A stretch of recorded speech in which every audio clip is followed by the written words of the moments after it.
C. Joseph Vijay எனும் நான்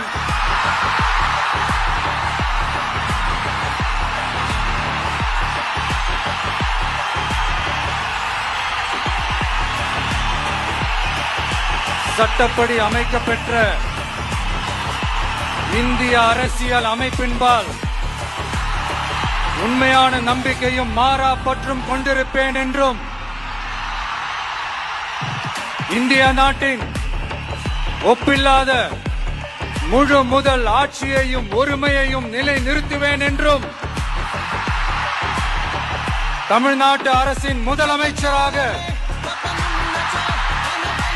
உண்மையாகவும் உளச்சான்றின்படியும் என் கடமைகளை நிறைவேற்றுவேன் என்றும்